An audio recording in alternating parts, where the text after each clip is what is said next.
All right, everyone, welcome back. So, our 2024 trade deadline previews continue on today with the beloved Toronto Maple Leafs. Yes, the Maple Leafs. So, every video I make about the Maple Leafs is always very interesting because the Leafs are the most popular team in the NHL, so they're always very fun to make. So, as of today, not including the game versus Vegas, because this is pre-recorded for tomorrow, Friday, February 23rd, they are 31, 16, and 8 for 70 points. They are third overall in the Atlantic Division. So, recently they've won, I believe, 5 games in a row. All 5 games, ironically, that Morgan Riley was suspended in. They won all 5 of those. They seem to be playing really solid hockey right now, and they went from a wild card team to not a solid spot in the Atlantic, but they're definitely third, which is a very good spot to be. They have no projected cap space. That shouldn't surprise anyone. I'm not gonna lie. That should not surprise any of you there for that amount in cap space because this team has been up to the cap every single year virtually for the past, I'd say since this channel started. So yeah, it shouldn't be a surprise there. They have a long list of UFAs and RFAs. It's a long list, and it's always been a long list. And with them signing William Nylander last December, or it might have been early January, but signing Nylander earlier in the season is going to make it a lot harder to sign some of these players. So, for your UFAs, you got Tyler Bertuzzi, Max Domi, Bobby McMahon, TJ Brody, Mark Giordano, William Legason, Ilya Samsonov, Martin Jones, Jake Muzzin, Matt Murray, and John Klingberg. So we'll get those 3 out of the way. Murray, Klingberg, and Muzzin. They are all injured. LTIR, I imagine they do not get signed and they leave. That's what I imagine. I believe even 2 Muzzin's retired. Klingberg's probably done. Haven't heard anything on Murray, but regardless, those 3 guys will probably just walk in free agency. I don't expect anything to really happen there. Then starting at the top, Bertuzzi has not been the player that he was thought to be with the Toronto Maple Leafs. He hasn't been that player that was going to provide some grit and some secondary scoring. He really hasn't done a good job at doing that. So I imagine he walks in free agency. Max Domi then there too. It wouldn't surprise me if they make a trade with another playoff team. We don't see this happen often. They make a trade with another playoff team and they move Bertuzzi to that team, maybe for other assets or just cap space to make another move. Obviously, we'll find out if that's really what happens, but obviously, that could be a possibility. Max Domi, not a guy that has been performing well either for the Leafs. 2 players that were brought in look to be pretty solid middle 6 forwards, just haven't been there for this team. McMahon has been impressive. Through a lot of these games, he's been really impressive. He's impressed me a lot through some of the Maple Leafs games I've watched.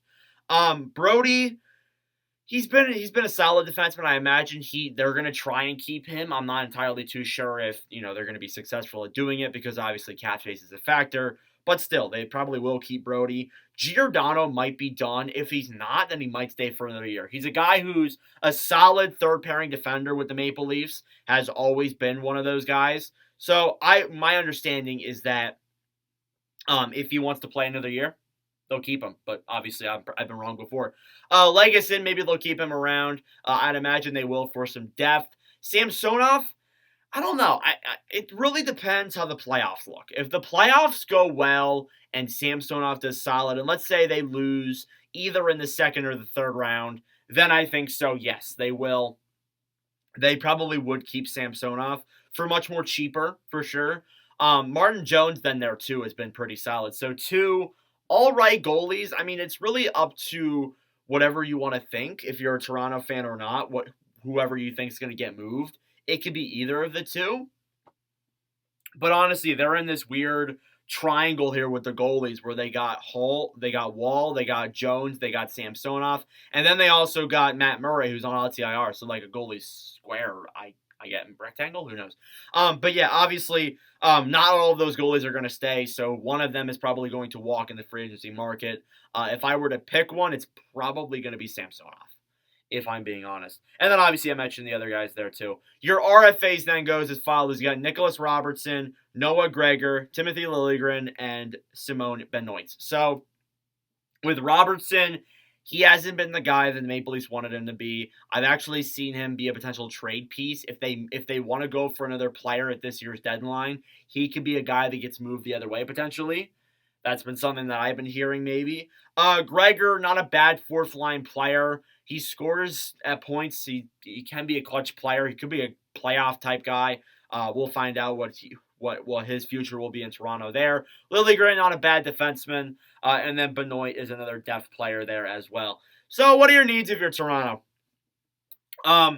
You want probably a top four defenseman in depth. With the top four defensemen, there's been a lot of criticism with how Toronto's defense has been. I don't think, and I think a lot of it too, and I say this in every Toronto video, the media does blow a lot of it out of proportion with this team. I do think that if they get another solid top four guy in there, this defense is pretty stacked. This defense is pretty solid. I understand that there are some people that disagree with me. There's some people that disagree with me just because it's the Leafs, but take it with what you will. I think you add another top four guy into this, and I think they're in a really good spot. Depth as well. I mean, Bertuzzi and Domi haven't been panning out for them. So if you could go to a team like, let's say, Arizona, or even like, I'm not sure, a team that's not in the playoff race, and you want to go out and get a depth player who's been solid or someone that could fit in on your third or fourth line, that would not be a bad idea for Toronto. We've seen them do that in previous years.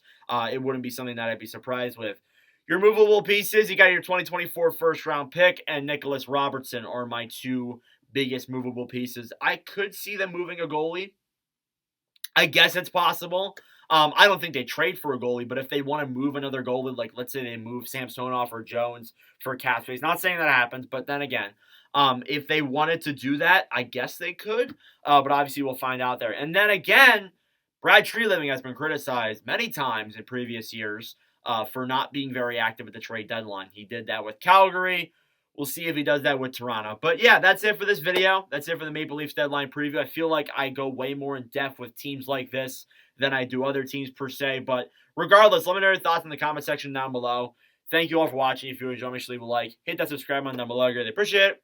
Anyways, thank you all for watching. I'll see you guys in the next video. Adios.